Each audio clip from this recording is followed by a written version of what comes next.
I'm getting an 18% cash on cash return from a $30,000 investment.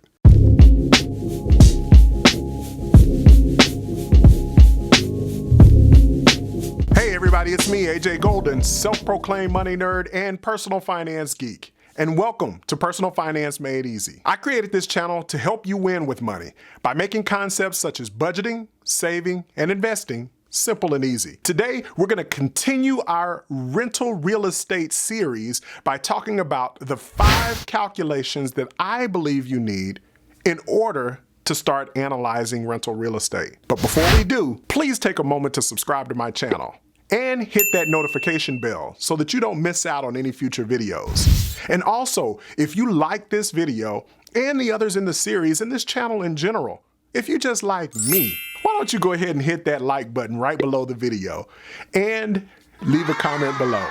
I'm looking forward to interacting with you as we go through this real estate series to understand some of the things that you may have encountered in your real estate journey or some of the things that you may have questions about with regard to the information that I'm providing. So today, I'm going to talk about the 5 calculations I believe you need in order to start analyzing rental real estate. Let's jump right in. So I'll start with the first. The first 2 are more of a rule of thumb. They're not really calculations that you would use in order to determine whether or not you would purchase a property, but they're really calculations that you would use to determine if you want to analyze property more in depth. I can say that these rules of thumb are calculations that you can do on the back of a napkin just to determine if you should pursue looking into the property that you're planning on investing in more in depth and doing a more thorough analysis. So next week, we'll actually analyze some deals. I'll go right into some of the deals that I'm looking at. I get emails on a daily basis, generally from realtors that send properties that I may be interested in. So I'll take a look at some of those properties and show you exactly what I do in order to analyze those properties. But before I actually analyze those properties in depth, I use these 2 rules of thumb in order to determine if they're worth looking into further. And the first is the 1% rule, or some people may call it the 2% rule. But honestly, in today's market, it's been tough for me to find 2% deals, and you'll see what I'm talking about in a moment. But the 1% rule, as I call it, is the calculation to determine if the market rent divided into the purchase price of the property is greater than 1%. So, for example, if you have a property where the market rent is $1,000 and they're asking $125,000 for the property, the percentage, once you divide the 1,000 into the 125, is 0.8%, which is less than the 1% rule. So in that particular case, I wouldn't pursue that property any further. I wouldn't look into that property any further because chances are that I won't get any cash flow from being able to purchase that property. On the other hand, if the property were greater than the 1% rule, it would let me know that I can look into that property more in detail to determine if it in fact meets some of my other criteria. So let's say that same $1,000 market rent property was being sold for $85,000. In that case, it would come to a percentage of 1.2%, which is greater than the 1% rule. In that case, I would want to look more in depth at this property to determine if it in fact is one that's worth investing in. So that's a quick calculation that you can do to determine if you want to pursue that property any more in depth. I like to use as a rule of thumb anything over the 1%, but I generally like to see greater than 1.5. And I'll give you an example. When I purchased my first rental property, I purchased it at a price of $30,000. I've talked about this before. And at the time, the market rent for that property was $850 a month. So if I take the $850 monthly rent and divide it into the $30,000, I get 2.8%. So obviously this was a 2% deal or greater than 2% deal, which led me to think that this, in fact, was a deal worth investing in. And I actually had to do those additional calculations to determine if, in fact, it does give me the cash flow that's part of my overall rental property investing strategy. And we'll talk about rental property investing strategy in a future video as well, so that I can help you to determine what type of a strategy you'd like to have when you invest in your rental properties. The next calculation is the 50% rule. Now, what the 50% rule does is it helps you to determine if that property would have a cash flow based on the operating expenses for that particular property. Let me give you an example. We'll use the same one that is $1,000 monthly rent. The way you calculate the 50% rule is you take the monthly rent or the income that comes in from that property and divide it by 2 or multiply times 50%. When you take that $1,000 monthly rent property divided by 2, you come up with $500. Now, what that tells you is that you would have approximately $500 in operating expenses on that property. So what does that mean for you? $500 in operating expenses would mean that you would have a remaining balance from your monthly rent payments of $500. Now, if you were to purchase that property in cash, that $500 would be your cash flow. But most cases, you'll have a mortgage that you'll have to pay. And on that mortgage, you would have to take that remaining balance after the operating expenses to service your mortgage. So if your mortgage is an additional $450, then your cash flow in that example would be $50. So $50 if you had debt service on that particular property in that example. If we go back to the example that I had on my property that I purchased for $30,000, I purchased it with all cash and I had a monthly rental income of $850. So if I take that $850, divide that by 2, I come up with $425. And that $425, since I purchased that property with all cash, is my cash flow. That remaining balance is how much I'm able to put in my pocket after all operating expenses have been paid. Now, remember what I said. These are rules of thumb. This 50% rule of thumb is just that. Your operating expenses may be more or less depending upon the area, the house that you have, and all other types of circumstances. For example,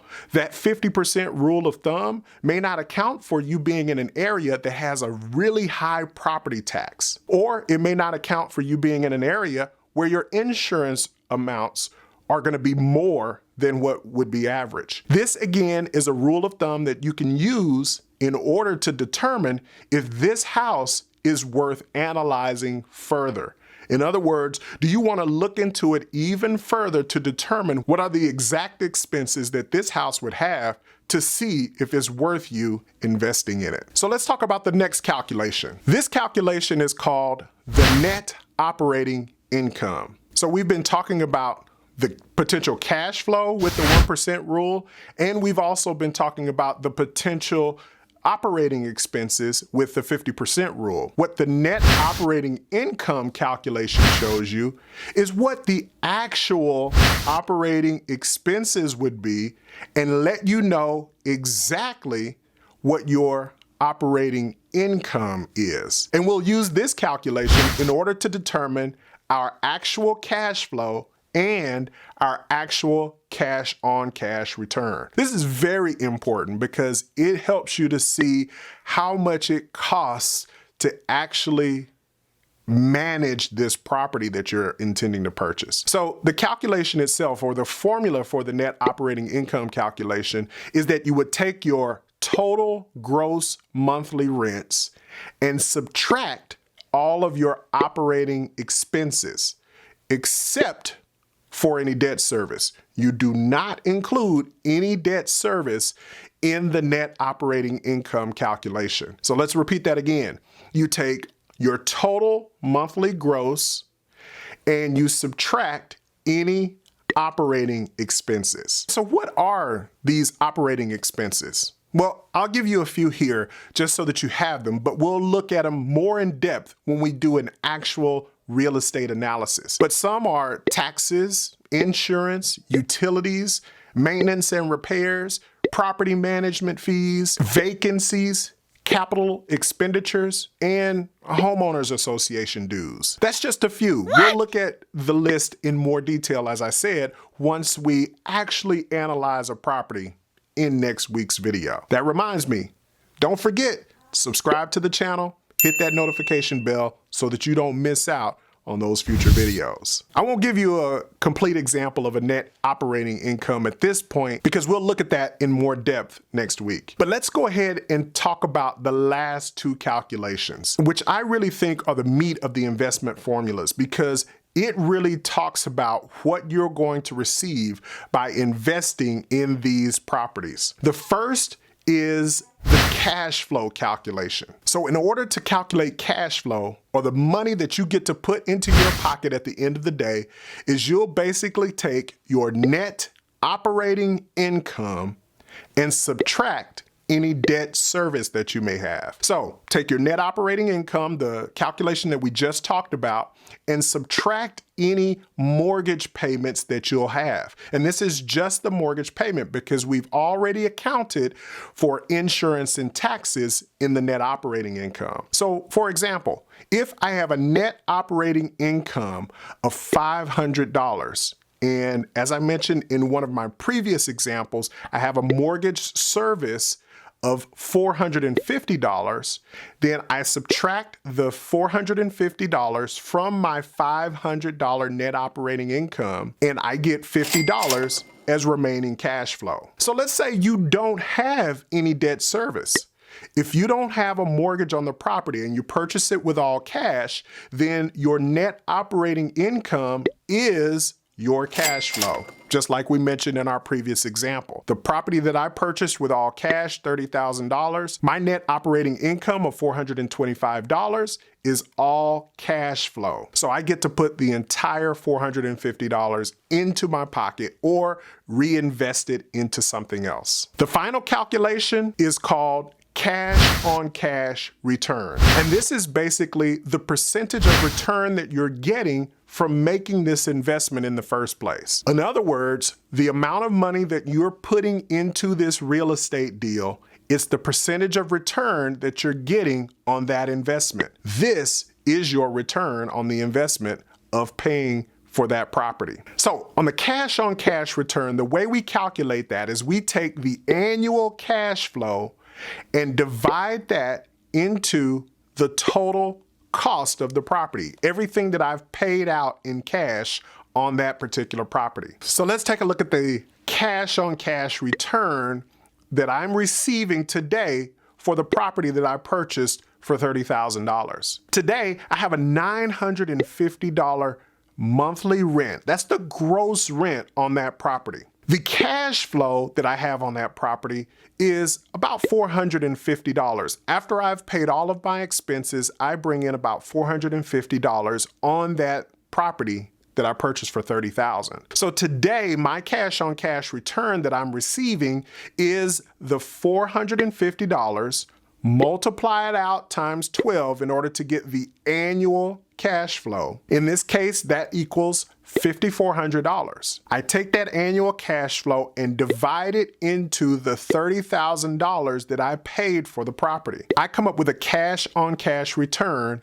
of 18%. I'm getting an 18% cash on cash return from a $30,000 investment. Wow. Now, let me share with you what this type of math does for me. You see, I have a hard time justifying the purchase of, say, a luxury vehicle. Now, we can go and purchase a luxury vehicle, but when I think about the cash on cash return that I get for a $30,000 property, I have a really difficult time wanting to spend $60,000, $70,000, $80,000, $100,000 on a depreciating asset like a vehicle. Whereas I could take that same money and put it into an investment property and see returns of 18%, such as I am in this case, and it makes it very, very challenging for me to want to put money into a depreciating asset. But that's just me. This is one of the reasons why I love investing in rental real estate, because you get these types of returns on your investment.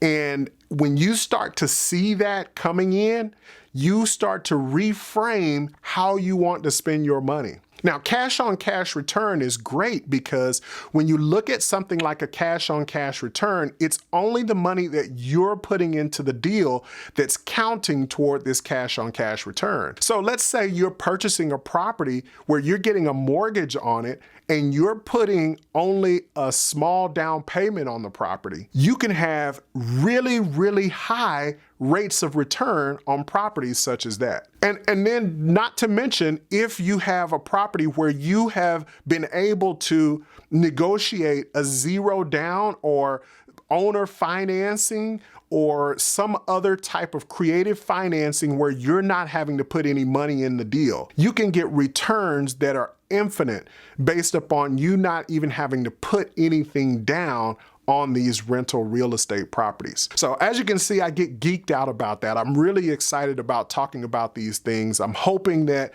you're getting as excited as I am. Don't forget, I purchased my first property while still living in an apartment, so there's no reason that you couldn't do the same. Generally speaking, in some areas of the country, you can purchase rental real estate for the price that you would put down on a vehicle. I just want you to get or see the potential that you have for being able to build and generate wealth in your life using the vehicle of rental real estate. And not to mention that you get an opportunity to provide housing for people's needs. I mean, this is the basic essential that people need in order to survive on the earth. So, again, I get geeked about these things, but that's really all that I have for you today. These are the 5 calculations that you should know in order to further analyze rental real estate and determine if it's a good investment for you. And we'll talk later about how to actually analyze. We'll go through specific examples of what I do to analyze a property so that you can hopefully be able to learn and analyze for yourself. That's all I got for you today. I'm gonna stop rambling. I'm gonna close out. I appreciate you joining me for this series. Until next time, you keep living on purpose, pursue your passion, and get the gold.